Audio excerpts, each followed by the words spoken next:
So you were hopeful, I think a lot of people were hopeful that it would stop very soon, the war, Exactly. but it became clear after a while that that was not going to happen. What did you do? How did you plan? How did you decide what your next step would be? What were your first impressions of the people living here? They'll sit and Believe drink me, beer after one- beer after one beer. for me. So do you think Czechs consume more or less alcohol than Ukrainians? Of course, they poisoned some people got sick, and I think even a few people died. And I'm like, what is going on? Why do they have to do it so often and so loudly? Couldn't they do it quietly? Because it really was like disruptive during the lesson. Trying to explain something, it's like, so people on this street hearing you speaking your language would just shout at you, go back to where you came from. How are people feeling about the war now, like 2.5 years later? Every day you hear the siren. You may hear rockets. Like I would say 2-3 times a week. Sometimes it's more often. But you know, when it's about war, people can earn more money. Hello, my name is Jeff, and this is the Follow Your Feet podcast, where we explore expat life here in Central Europe. Today, our guest is Katarina. Welcome, Katarina. Thank you very much. Hi, Jeff. Hi. So, Katarina or Katia is okay. All right. So, can you tell us a little bit about your background, where you're from or where you grew up? Sure. I am from Ukraine. I was born in the city named Odessa in the south. You already had one person that is from the same city. Well, so Odessa, I think, actually is quite famous because it's a port city. It's on the Black Sea. And I think there's always been some tourism to visit this city, yes? I guess so. I'm not been that often to the city center, to be honest. But it has Yeah. beaches, right? It does. So tourists come, I think, in Like, this. yeah, by default, if something has beaches, you need to visit it. Yeah, makes sense. But tourists come there, yes, in the summer? They did. Yeah. Okay. So, and I think it's always been a very interesting city, even historically. Maybe Architecture. beautiful architecture. So a lot of history around this city, yeah? True. Yep. Okay. It's beautiful. I love it. Still, I've been there twice after the war has started. And I'm still very in love with this city, and I'm in love with the people that are there and still living there. It's actually a city that I've wanted to visit because I've never been, well, anywhere in Ukraine, but specifically I wanted to visit Odessa because on my mother's side of the family, they actually came from that region. However, they weren't ethnically Ukrainian. They actually were German. And there were communities of Germans living in that region in the 17th, 18th, 19th centuries, I believe. There were ethnic Germans there. Of course, my mother's side, they emigrated to Canada, but definitely her family, her side of the family came from that same region. I would still recommend to visit at least western part of Ukraine. This is not that dangerous, so you can start from that. And if you will be more brave. Well, which you cities in Western Ukraine? Because your country is a fairly large country, yeah? Yeah, like for example, Lviv. I think it's the closest city and the easiest to visit because you just can take a train from Prague and it will take you 13 hours. And how do you call it again? Leave? Lviv. Lviv, okay. Yeah, in Ukrainian it's Uh-huh. Lviv. Yeah, so we can start from that. But it will be different from other cities, like from the west, central, and southern and eastern parts. They're very different. Okay. Yeah. So yeah, I was born there, basically. We can come back. Okay. And so what else can you tell us about your upbringing, your background, what your early life was like in this region of Ukraine? I would say life was like usual. Nothing very specific. I was born like in like average family. I don't know how to say. I was going to school.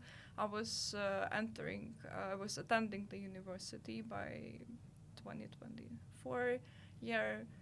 Was third year student. Having learning in linguistics, languages, something like that. I was learning Spanish, English. I was plus minus happy with my life.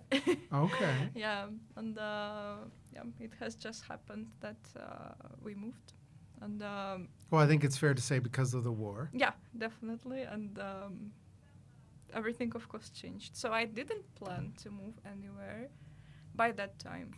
I always wanted to try living somewhere, but of course not when I was 19 years old. Even didn't have a full-time job, etc. So just life has started at that time, and yeah, and then that's Had you how- traveled much internationally before? I haven't. I've been only Before the once. war? Yeah, I haven't. I've been only once abroad, and that was Turkey, and that's it. Sorry, where? Turkey. Turkey. And where did you visit in Turkey? Kemer, close to Antalya. Like, Okay, so yes, because I've recently on I know. holiday went to Antalya. So basically, in English, we would say the Turkish Riviera it's called. is like how that. we call it. But Mhm. basically, the Mediterranean coast, because of course Turkey also has coast on the Black Mhm. Sea, but Turkish Riviera, these Yeah. areas are on the Yeah. Mediterranean side. So basically, it was my only experience being abroad. That's it. I always wanted to travel, and I still Mhm. do want. It's Uh-huh. kind of my passion, I believe, one of. And then had to move from my home Uh-huh. and start my new life. Well, I don't want to press you on this, Yep. but how long after, Yep. like, where were you exactly, and how long after the war started that you realized that you had to leave your Mhm. country? Yep. It happened very fast because I moved on the same day. So I moved on 24th of February, which of course was unplanned because originally we just woke up. Being honest, I had a feeling that something can happen, and I was Mhm. nervous, like 1 week before the war. And when we woke up and found out that it has started, we just planned to stay at home and Mhm. try to be safe. But then the possibility appeared that I could move to Tiraspol. It's I forgot the word. You know that occupied territory in Moldova that was divided. Yes, it's Transnistria. yes, So- Transnistria. I think they even want to be considered their own Yeah. state, although it's separated it's from a Moldova. tiny, tiny sliver of It land. is, so- Tiny. So I can just tell again. So yeah, there was a possibility to go to Tiraspol, the capital of Transnistria, the separated, unofficially territory of Moldova, because it was closer to Odessa, and we had some friends there. And I moved there on the first day of the war. So the very first day The you very went to first day. Transnistria. Yeah, not the best choice. Well, it's unofficially independent, but I think it is still technically a part of Moldova. It's technically Yeah. it's very interesting because people there, they have their local passports and Moldova passports. And what language do they speak in Transnistria? There they speak Russian. Russian. Mostly. Okay. Yeah, because it's one of the reasons why they wanted to be separated and be Uh-huh. independent, because they were kind of forced to speak Moldovan language. Yes. Which I think is basically Romanian or something Yeah. similar, I think, or It a is, dialect. but it's not in Latin. No, maybe not in Latin script, but I Yeah. think Yep. it's related to Romanian. It is, yeah. So I spent there like 2 weeks or maybe more. And did you fly from Odessa, or did you drive, or take the train, or? No flights. The sky was unavailable to use. Just by car. Okay. And did you drive by yourself or go with No, others? I don't have license, so we just we go with my friend. Okay. No. And how long of a drive is it from So Odessa to it's not far. Transnistria? As I said, it's not far. It's maximum 2 hours, I believe. 1.5 plus when you're crossing the border, and I think it's total 2 It's hours. that fast from Mhm. Odessa? Yeah, Okay. exactly. So yeah, that's one of the reasons why I left. So Okay. it was something that was safer than at home, and And what's the name? I don't even Yeah. know any cities in Transnistria. What's there are not a lot of them actually. or a town or village or whatever. Yeah, so Tiraspol is the largest city, and there was the second one, which Benderi. And Yeah. how big would you say this city is? Certainly not as big as Odessa or Prague, Good question. but I think fair to say small. It's small. Yeah. It's small, and I believe the population is about maybe 200,000? 200,000. Yeah, I think so so. I don't know. A relatively small It's city, small. I think it's fair Mm. to say. And what was it like coming there? The city, the people. What was the feeling? The feeling is terrible. The war has just started. You Uh-huh. came to like the unofficial territory. No one except Russia accepts it. Yep. So the people that live there certainly would support Russia in the war, most likely. Some of them, yeah. There are a lot of Uh-huh. Russian soldiers from 90s still. That live So- there. They live there. They kind of protected. And, yeah. So the feeling was terrible because it's the beginning of the war. You came to the country that you can't even use your credit card to pay for something because It's not possible. it's not possible. Really? They're on some different system or everything is cash? It's cash. They have their own bank. They have their own currency, Wow. but it's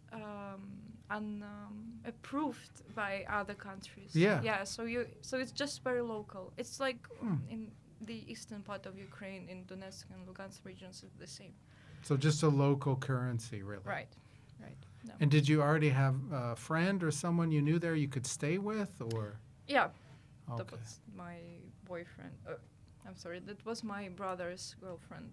She was from there, and yep, we stayed there for a while. And how was that? Very gray, like everything is gray. Very bad feelings, to be honest. We thought that maybe something will stop and I can come back because it's not that Mhm. far. But unfortunately, it didn't. So we had to move. So you were else. hopeful, I think a lot of people were hopeful that it would stop very soon, the war, Exactly. but it became clear after a while that that was not going to happen. Yeah, like many people, I just was the one who moved on the first day, but many people did the same, but staying Mhm. in Ukraine, just waiting and Mhm. hoping. Unfortunately, they had to move. So when you realized it wasn't going to be a short war, Mm-hmm. what did you do? How did you plan? How did you decide what your next Mhm. step would be? Mm-hmm. Being honest with you, I was not the one who decided. I was very stressed. I was afraid, and that was my boyfriend who took care of it. He was the one who was trying to find something, and I had a friend here in Prague. I would say it was the only close friend that I could ask for help, and we coordinated with her and asked if she can take us for some time, and that was the only decision why I came to Prague. So once again, there was a friend who was already here in Yeah. Prague. Yeah, as a student, she's living there for many Yeah. years, and this was the only decision why we moved Yeah. here. So nothing was really planned and prepared, of course. Well, the thing about Prague, and for people who are Mhm. watching that don't know, Prague has been a place for Ukrainians and Russians to come since the end of the Cold War. So basically, since the 1990s. Yeah. And for Ukrainians, a lot of them do come here to work, whether it's just on a short-term basis with a work visa. In some cases, they might come as on a tourist visa and sort of Mhm. work under the table, as we say. But Ukrainians have been coming here for years. Mm-hmm. That started to obviously increase in numbers after 2014, after the Maidan, as it's called in Ukraine. Then more Ukrainians came, and then, of course, with the war itself, then even more. Yeah. But yes, there's the whole time I've lived here over a decade, of course, you can always encounter Ukrainians that live here, work here. It's something that's, has gone on for a long time. It's just the numbers have increased in recent years because of the war in Ukraine. Yeah. Yeah. Now it's about, I think it's about 400,000 Ukrainian refugees that came during this Yes. 2.5 years. Yes. Yeah. And actually, I remember reading some statistics, Mhm. and this was once again before the war started in 2022. The largest numbers of foreigners living here, a lot of people thought it was Russians, but actually the largest group of foreigners, even before the war, was Ukrainians. Hmm. So I think if I remember the numbers correctly, it was first Ukrainians, Mhm.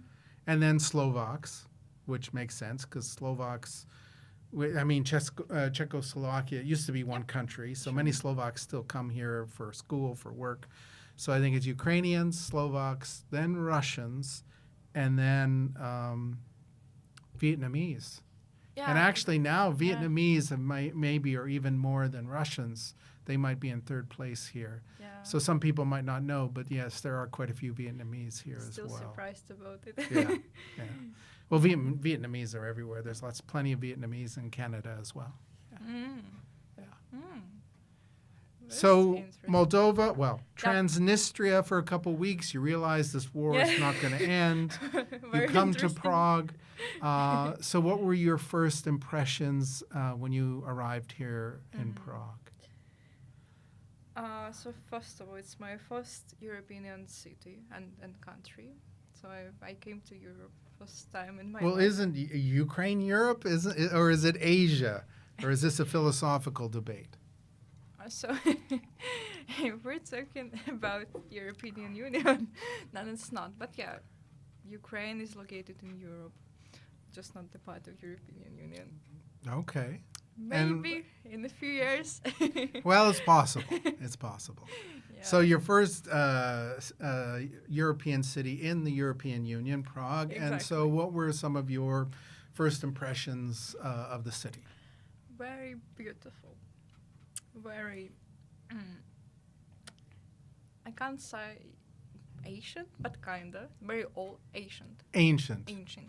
Okay, yes. Yeah, old, beautiful, and with like this medieval effect, we can say so. Well, yes, if you're especially in the old Old town, it has a medieval feel because there are some buildings that are quite old. There's a lot of these very narrow streets, cobblestones, so you can get that sort of medieval feel, sure. It was like my childhood dream because I loved something with medieval, and it was very. With what? Sorry, Medieval. medieval. How can I pronounce it? Medieval. Medieval. Yeah. Okay. So I always wanted to see something like that because I was fan of something medieval, and I loved it. And I Uh-huh. was, of course, very happy to see the city, and I'm still happy to live in this city. And it makes me happy when I walk, when I just see this beauty. So from this side, I'm impressed and amazed. Is there any comparison to Odessa? Anything that it would be, I suppose, what's similar, what's different? Yeah, architecture sometimes is similar. How so? What are some of the similarities? You know, there are some houses in the city center, like made in like Italian or French style of Mhm. architecture. So we have the same in Odessa because many people, not many people, many buildings are built by Italian and French architects Mm-hmm. in Odessa. So we have a lot of old buildings from 18th or 19th centuries Mm-hmm. that look familiar to me from here. So maybe like the Baroque style? I think so. I'm not Because there are quite a yeah. few buildings in Prague that have this sort of Baroque style. Yeah. And so you might see similar architecture, I think, in Odessa as Yeah. well. And it's very cozy city. Prague. The Prague is very cozy. It's big. It's huge. It's bigger than Odessa, but I still feel very comfortable here. Mhm. It's not difficult to travel somewhere to go to the city center because public transport is very good and just cozy. It is. It's a very cozy, comfortable city. It's easy to get around because, as you said, the public transport. So it's one of the reasons why I stay here because it is Mhm. comfortable. And Yeah. you don't need a car to live here. So Yeah, exactly. Because if you don't live in the center of Odessa, you might need the car. At least Mhm. if you work in the city center, because we have really big traffic jams in the morning. Mhm. When I was at the university, it had 1 or 1.5 hours for me to get to university instead of 40 minutes. And do So they have any? They must have some public transport in Odessa. we do have, as I said, I'm not from the center, and we have only trams. No metro. No, we can't have metro because of during the Second World War. Uh huh. Um, just I will tell you, explain you. Underground Uh-huh. were used for like partisans to fight. How, And how so do we were they call it? like underground in caves or something, or something Yeah. they had dug? It's kind of caves. I just don't remember the exact. Yeah. But because of these partisans, Because of this, yeah. it's because not possible to have underground metro or subway. It's not Mm-mm. possible. It's not safe. Okay. Yeah, so we don't have metro, and there are only 2 cities in Ukraine that have metro, so not Yeah. that much. Okay. Yeah, so just buses and trams, Okay. unfortunately. All right. Yeah, Prague is great for that. There's buses, there's Mhm. trams, there's Mhm. metro, and they Trains. complement each other quite nicely. You can maybe Mhm. take your bus and then metro part of the way, and maybe even tram part of the way. So Yeah. you can get where you need to go in the city quite quickly and usually quite close to your final destination. So it Mhm. is one of the positives of living in the city. All right, so you like the architecture, public transport. Yep. What were your first impressions of the people living Mhm. here? Mhm. So first of all, I found them polite, which was fine. People are polite to me. I'm polite to them, and we're okay. Of course, it was difficult due to the language, since I was not prepared for moving somewhere, and it was difficult for me to understand the language, even if I'm Ukrainian. So it's similar, but when you never hear this language, when you never heard this language before, you are very lost. And first few months it was very difficult. Um, I'm surprised to hear that because Uh-huh. as an English speaker, of course, as many Canadians, Yeah. Brits, Americans, we come here and we're completely lost. We Lost. understand absolutely nothing, zero, nada. Not a single utterance makes any sense at all. Yeah. But given whether it's and what would you say is your first language? Is it Russian or Ukrainian? So my first language is more Russian because Mhm. I was attending school. Everything was in Ukrainian, the same as in university. But I've never used languages outside of school and university. Now I do use them, but before. So Okay. So whether it's Russian or Ukrainian, of course, Yep. they are related languages to the Czech language, without a doubt. Mhm.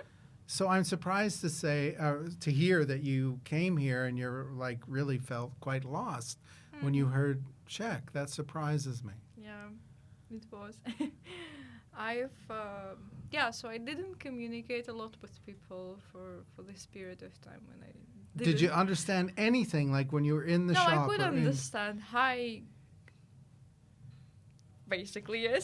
Some words, yeah, of course, I could understand. But Or if you're that was in all. a shop and the shop assistant said something, or in No, a I would restaurant or not a pub, understand. they say Mm. something to you, or Mm. even the waitress asks for your order. Did you understand?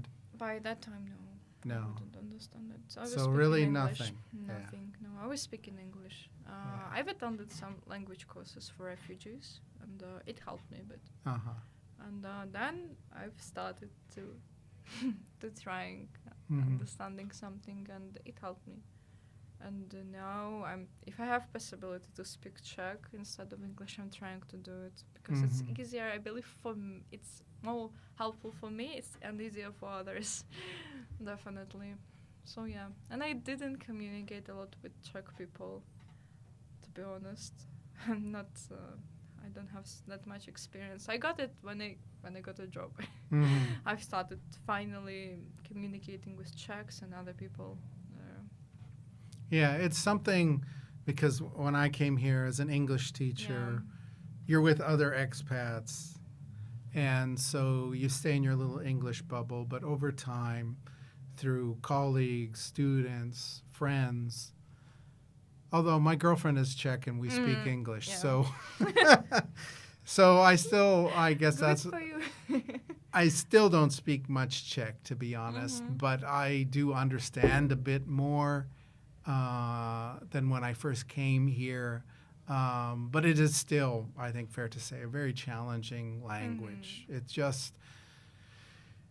It's not very user friendly if you're not Czech. It's quite challenging to learn. I believe so. Yeah. I believe so. Yeah. I don't have friends that are Czech. So But I think as a Russian or Ukrainian speaker, it definitely should be easier. It's is. like maybe an English speaker learning Dutch or German. It's something closer to your native language. So it's something with and you said they have lessons for refugees. With some lessons, you should say, okay, Yep. I see this, they're Yep. doing So that. it took me a few months, but then I started to understand it and started to use it a bit. So yeah. And how many lessons did they give you? Not a lot, unfortunately. Yeah. Like it was twice a week for 2 months, I believe. Yeah. Well, at least it's something, and you didn't And have to. it was difficult to get a course because everyone, Yeah. especially in Prague, everyone wants to have it, and it's difficult to book even a place for Uh-huh. you. Well, something else I wanted to ask Yeah. you, because so many Ukrainians do live here, does Prague sort of feel like a home away from home? Because it's very easy to go and to run into Ukrainians, whether it's in a shop or a restaurant or even just hearing them speak Yeah. on the street. So because there's so many Ukrainians living here, does it feel like, does Prague feel like a little Ukraine? So I had a walk yesterday with my friend that lives in Luxembourg, and there, of course, there are not so many Ukrainians. And when we were walking through the city, he noticed that, there are a lot of Ukrainian, Russian languages that he could hear. You can just hear Yeah. it walking down the Yes, street. You don't yes. have to look for it. You'll encounter it. Yeah. So he was not surprised, but he just didn't get used to it. And he pointed out that, it feels like home a bit Mm-hmm. because of that. And I can tell you, of course, with the amount of people that came, they a bit raised this country in some ways, Mm-hmm. economy as well, and they opened some shops, some Mhm. cafes. They have started to develop this country. Well, yes, to repeat what I said before, not all Ukrainians just came here 2 years ago. Yeah. As I said, Ukrainians have been coming here since the 1990s. No. So I'm sure you can encounter Ukrainians that have been here for many years, whether they started a business or maybe their partner is Czech and so their children grew up here.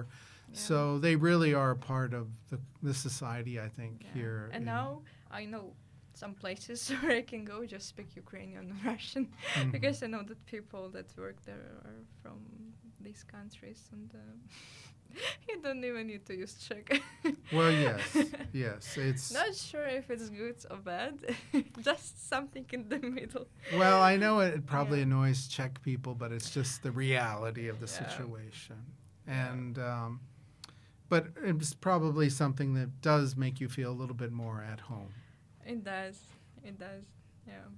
And still, it's not that far, like Luxembourg, for example, France or Spain and other countries. So it's still Slavic country. Okay. Well, yes, it's the Mhm. Slavic country. So we've talked a bit about the language. How does the culture, so the food, Mm-hmm. the attitudes, just the general feeling and values of the local people or the society, how does that Mhm. compare to your native Ukraine? Mm-hmm. So the food is not something that I like. I prefer not eating Czech meals because it's too fat for me. It's too greasy and. There's Any something- similarity to Ukrainian, like ethnic Ukrainian food? Any similar dishes? Not a lot for me, at least. Or that's something that I don't eat.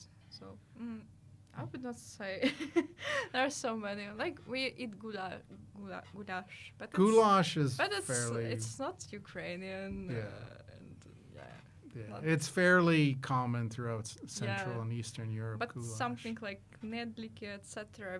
I've never eaten before. Well, knedliki is it's a kind of dumpling, Yeah. and Ukrainians have dumplings, don't They're they? different. No, it's different. All right. So how are Ukrainian dumplings different from Czech dumplings? They're made not from potato, first of all, and they're filled with potato, Okay. but not made of it, and it's just more delicious. And what do you? What's the term you use in your language for these Mhm. kinds of dumplings? What do you Yeah. call them? If it's with meat, we call it pelmeni. If it's with the vegetables, for example, smashed potato, it's vareniki. Okay. Yeah, that's what we use. Okay. Well, yeah, Czechs love their dumplings. They have all kinds of dumplings. Some are filled with meat. Mhm. They actually even have sweet dumplings that are filled with fruit. And Yeah. some people might find that a little bit strange. But even when I was still a teacher, our cafeteria, the students used to love the fruit dumplings with like powdered sugar on them, and they would eat that as a meal. Yeah, we have it, but only with cherry, and Yeah. it has different taste. Okay. And about people, like attitude, etc. Well, before we get off Yeah. the food, are there any Czech dishes that you do like?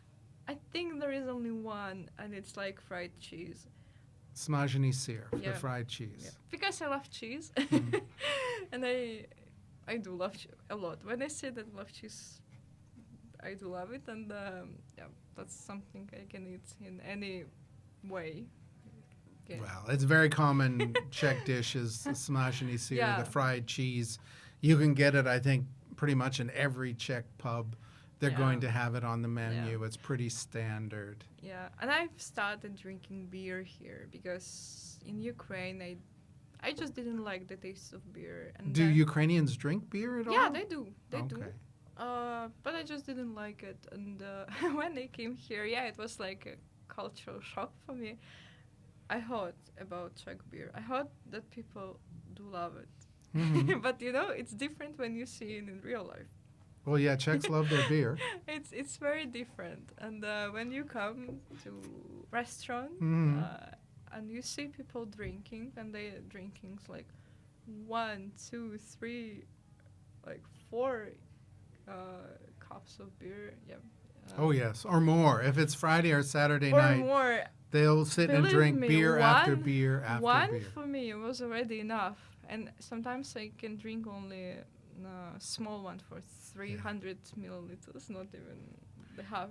And Well, I had a student. She told me her father, if it was like a Friday or a Saturday Yeah. night, over the course of an evening, he would drink like 16 or 18 large beers, so like a half liter. So something like, I guess the total then, something like 9 liters of beer over the course of an evening. So needless to say, it's basically drinking and then going to the toilet because Yeah. you're drinking a lot of beer. But that's not unusual. People will sit in the pub and drink beer. And do you have pubs in Ukraine? Well, something you would call like a pub, like we have pubs here? Mm, yeah, I would say we do have not so many of them, but we do have. Yeah. So when I was at home as well, I haven't attended these places before. Like pubs or yeah, bars? pubs or bars. Okay. I prefer to drink at home. Okay, that's fine. Yeah, now it's a bit different, and so yeah, and that was my cultural shock a bit. And now the second shock, since they're drinking so much beer, they're still very active in some sports. So they do like hockey. They go for hike. They love hiking. Yes. They enjoy hiking and Or cycling. cycling. So I'm really surprised how these people can drink that much and as well be very sportive, Active. and be Yeah. very active. Well, the thing is, even when they're hiking or cycling or doing whatever they're doing in the They take beer countryside, with them. yes, there's always a pub. You can be in the middle of the Yeah, forest following a yes, trail. Yes. You're always going to, don't have to go far. Yes. And you'll find a pub serving beer from the tap. So even the active, healthier Czech people, they can stop and have a beer. Amazing. So this shocked you a bit. Still, yeah, because we don't have that at home. It's something different, and yeah, I'm really amazed with these people in this way. Yeah, that's what shocked me. So do you think Czechs consume more or less alcohol than Ukrainians? More. Czechs consume more. Definitely more. But we drink more strong things. Like vodka? Like cognac, vodka. Yeah. Something homemade. Well, do Ukrainians make homemade alcohol like Russians do? Yeah, and maybe it's even called the same. I don't know how it's in English. Samagon. Samagon in Russian. I don't know. Yeah. In American English, they might call it moonshine if it really is like homemade. Because in North America, alcohol is more strictly controlled. Yeah. So really, you're not supposed to make your own like hard liquor. Like homemade beer or wine is something else. But people really aren't supposed to make their own sort of hard alcohol at home in North America. But in Russia, Ukraine, and other countries in Central and Eastern Europe, it's a tradition. Yeah, it's tradition. When you have like family dinner or some birthday or holiday, public holiday, you meet with your family and 100% there is somebody that made some drinks and wants everyone to try it. I'm a bit glad that I skipped this part in my life, but yeah. It does even exist here. But people are a little bit more careful because when I first arrived here in 2012, there was a bit of a scandal because there was some of this underground kind of moonshine that was being made and it was being sold. So it wasn't like someone made it just for their family and friends. They were making this alcohol to be sold. However, they ended up poisoning some people because they wanted to, it was a business decision. Because you're supposed to remove, during the distillation process, you remove the bad alcohol, the methanol. But they wanted to make as much money as possible, so they put some back in just to have a larger volume of alcohol. And when they sold that, of course, they poisoned some people got sick, and I think even a few people died. So it was kind of strange when I got here because there were still plenty of people drinking alcohol, but they were also trying to find all this bad alcohol that had been sold that had basically poison in it because it had the methanol in it. And so there was a little bit of a scandal when I first came here. But I'm sure there's still plenty of people that make their own homemade, truly homemade alcohol, their own sort of family moonshine or homemade brandy. I know some people, they make homemade brandy. And I think a Slovak friend told me they'll bury it in the garden and let it mature for 8 years. And then when a kid gets married, they'll dig it up and drink it. So this kind of like tradition with the alcohol. Sounds like home. Yeah. So this kind of. So, but beer is like, I mean, Czechs drink all types of alcohol. They drink beer, they drink wine, they drink hard alcohol, the stronger stuff. But really, at their heart, they love their beer. And there's plenty of breweries here, big ones, and microbreweries as well have become trendy. So you can get all kinds. And even now you can get gluten-free beer for me, so because I can't do the gluten anymore. So all kinds of beer. So it's a huge part of their culture. Anything else that shocked you about the culture here? Like they sneeze. Well, can you explain that? I could explain it, but I don't want to. I'll let you. What do you mean about the sneezing? You know, when you're in the public transport or in the office, anywhere basically, you're doing something, you're concentrated on something just silently, and somebody just started to sneeze very loud and basically not taking care of others. Yeah, I was told that they do so when I was attending language courses. I was told that they so. Someone warned you about the. Yeah, they said that it's summer, but when it will be colder, just be ready for that. So I was not that surprised. All right. Well, someone gave you good advice because Exactly. when I first came here, I came here in the fall, in October. So, and I started teaching in the winter, and I didn't understand what was going on because I have a classroom of students, and it's wintertime, so it's flu season. People have runny noses. They need to blow their nose. Yeah. But so many people were blowing their noses so frequently and so loudly, it was like very difficult to have a lesson. And I'm like, what is going on? Why do they have to do it so often and so loudly? Couldn't they do it quietly? Because it really was like disruptive during the lesson. Yes. Trying to explain something, it's like, I'm like, what is going on? So I finally asked one of my colleagues, an English teacher, but Czech, I asked him, why do they feel the need to do this so often and so loudly? And she told me because they think it's good for their health. Yeah. So, exactly. So it's something you have to get used to, even because we both work in the same office. There can be someone on the other side of the floor, but you can hear them blowing their nose because it is so loud. Because it's good for health. That's what they believe. I've never heard such a thing, but that's what they believe, that it's good for your health. We do the same, but we just, if it's in the building, we just leave the room and do it, or we just try to do it silently. Not Quietly. That Quietly, quietly. yes. That's what we do. Yeah. No, they give it all. They give it all the force they can. Sometimes I think like they're going to injure themselves. They're using so much force. Like they're going to get maybe a bloody nose because it's just the force sometimes is unbelievable. So it is something that surprised me.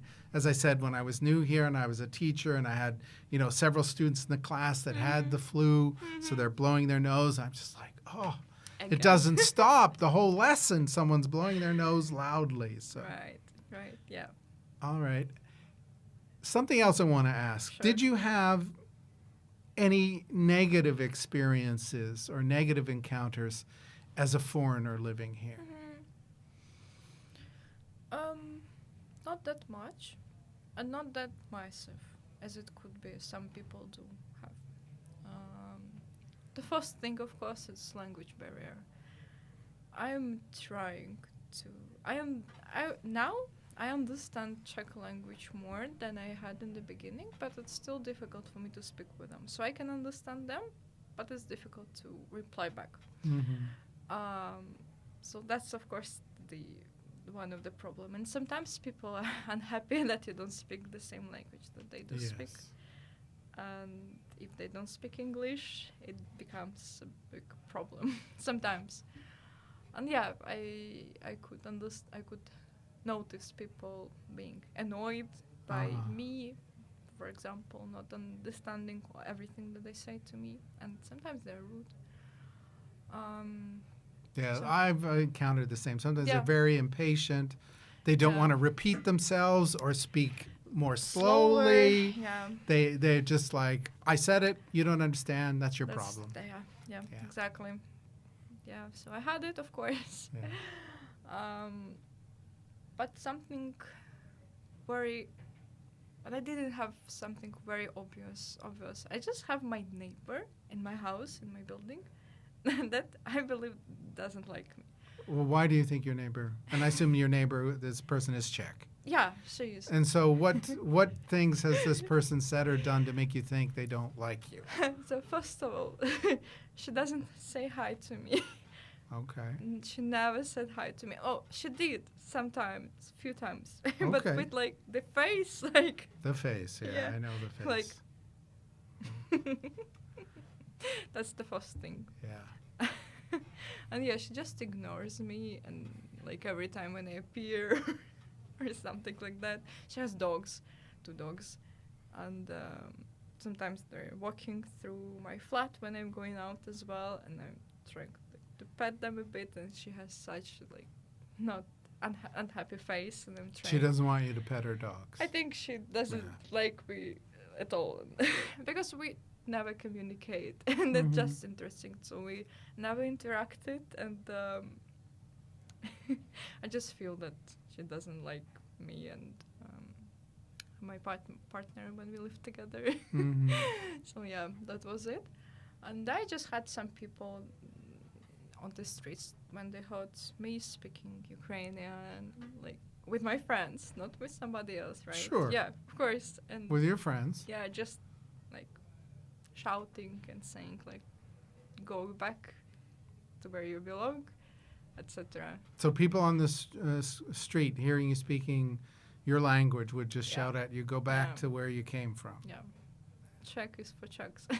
Well, yes, there's Yeah. still many people, even though Prague is fairly international, there's lots of different nationalities that now live in Prague.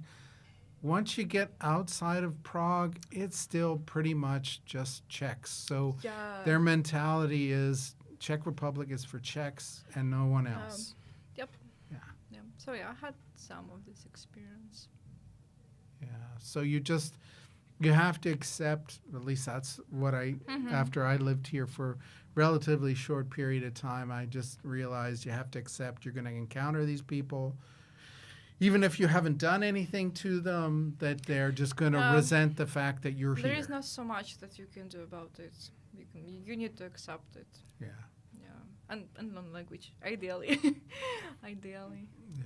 But still, even if you know language, sometimes people they can hear your accent. Yes. They can understand that you're not local, Yeah. and still, even if you haven't done anything at all to them, they can be rude, Yeah. It happens. I know. It unpolite. happens. Yeah. So yeah, something like that. Okay. So, Anne, how long have you been here in Prague now? Yeah, I've been there already for almost two and a half years. So from So you've been March- here in Prague for 2.5 Yeah, years. from March 2022. Okay. And so what is your plan? Are you planning? I know it's hard to know. I mean, I'm not asking you to predict like what you think is going to happen with the war because no one really knows.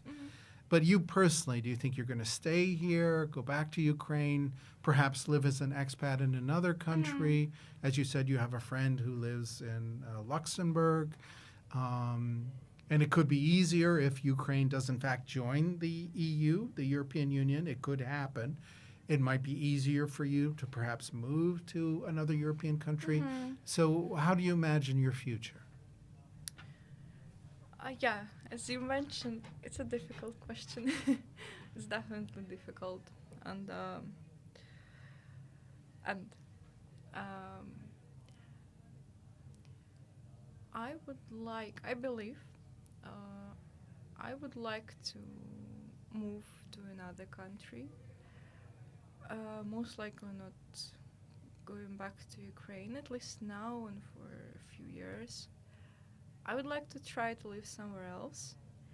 Like Czech Republic is interesting country. Prague, Prague is different from the whole country. You know, it's Prague is something special. yeah, it's something special. It's not like Yeah. others. And I would like to try myself living in other countries, maybe in Portugal or something. I miss the sea. I miss like the ocean. The ocean, for example, it's something that I need because I'm just used to it. And why Portugal? And did I tell you that I speak Portuguese? I think I mentioned to, because years ago when I was young, I was a missionary for my church, and I lived in Brazil for a year and a half and learned Portuguese.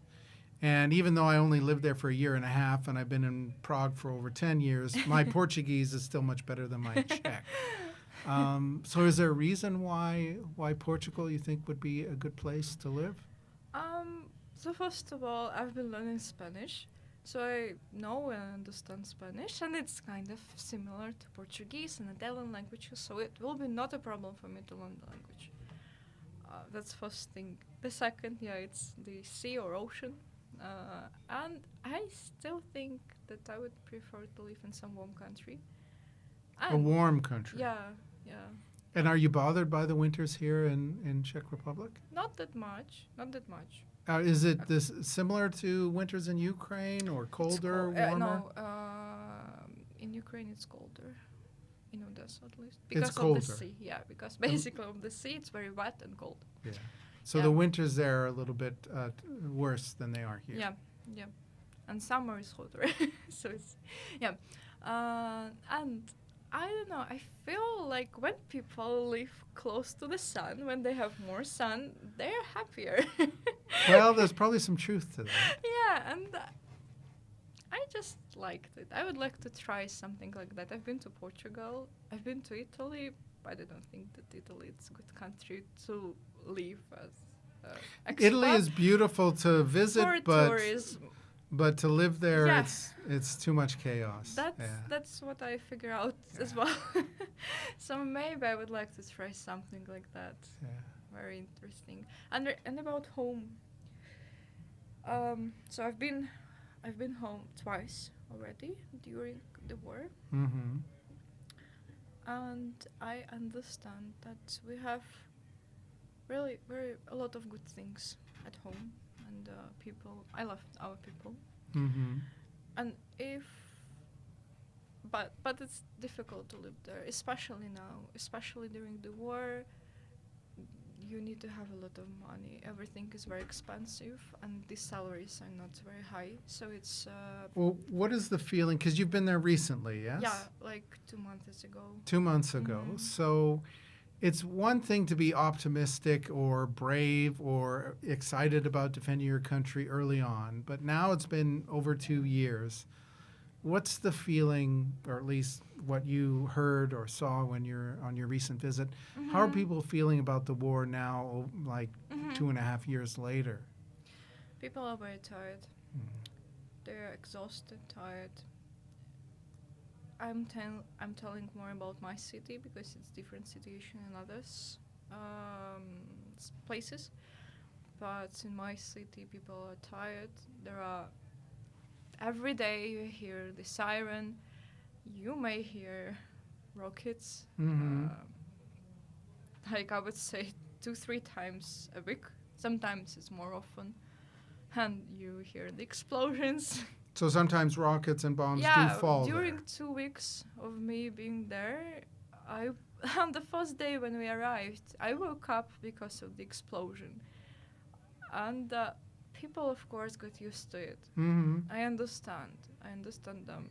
But I was afraid, but they're not that much afraid. Like Do they even go to bomb shelters anymore when they hear the sirens? I would say, no. No, most people just Most stay in people their just home. stay at home. Yeah.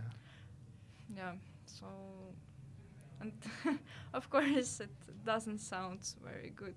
And plus, everything is expensive. People do need money, and the government cannot provide them this amount of money that they need, unfortunately. So, if I will ever come back, of course, I need to have like a job that will help me to afford more on just some basics. So, yeah, And so people are tired. yeah. Things are expensive. They don't have enough money. So are most of them hoping the war will come to an end? Are they optimistic that the war could end in the near future? Or what's their feeling about that? It's a good question. Um, yeah, people want war to be over, Mm-hmm. but we understand that our country is corrupted a lot, and it's one of the reasons I believe it's not over yet. Well, corruption exists everywhere. Yeah, but you know, when it's about war, people can earn more money. Well, yeah, that's the sad truth. It's very sad truth. Someone always And makes money from unexpected. war. Yes. It was really unexpected because first few months the people were more how to say they came. They had a feeling of solidarity, like unity, like Yeah, we're in yeah. this together. Exactly. So that was it. It's still like that, but not that much like in the beginning. Because some people have found a way to make money from the war. Yeah, exactly. Yeah.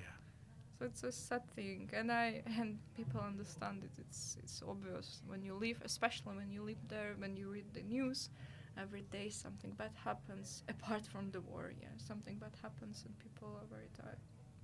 And may I ask you, you're obviously been here 2.5 years. Are your parents still in Ukraine? Yep, my whole family is in Ukraine, except just my older brother. So we're two abroad, and everyone else is at home. And they're not thinking of leaving the country? When you are old, it's difficult to move. I have grandparents that are 78 years old, and I can imagine how difficult it will be for them, especially when you have health issues. Mm-hmm. And my mom is taking care of them. She just can't leave them, and I understand it. So yeah, many people are not living just because of it as well. So as long as you have your house, like not destroyed, people would rather stay at home than leave. Okay. Yeah. Well, it makes sense. Yeah. And given, older generation health concerns and simply they've probably never been abroad. So the idea Many of living, people have never been abroad. Yeah. the idea of moving to another country is probably, yeah. So it's more for youth. Yeah. All right.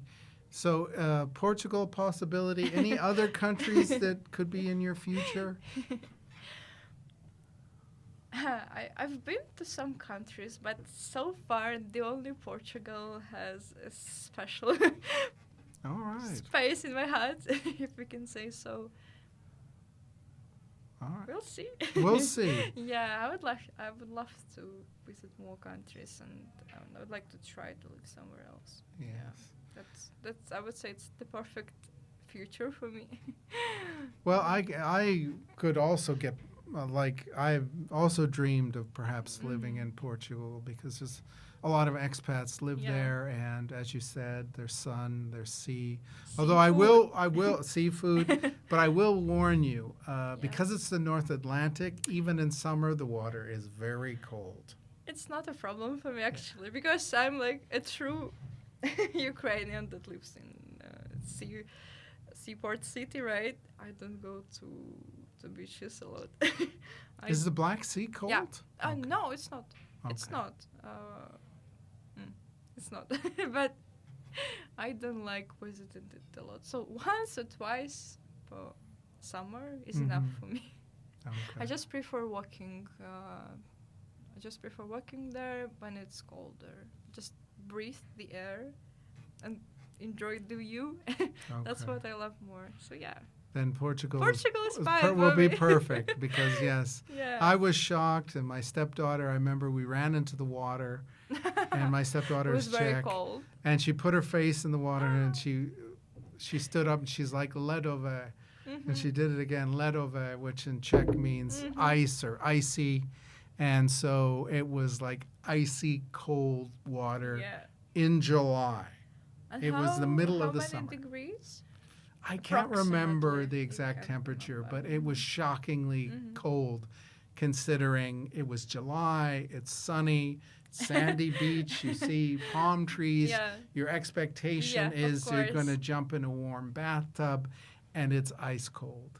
It's ice cold. So that's kind of one of the downsides of Portugal if you really want Yeah. Yeah. the ocean or the sea is because it's the North Atlantic, it's quite Yeah. cold. Yeah. It's quite cold.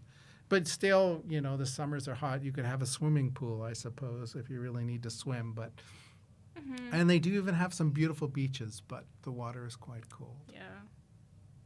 All right.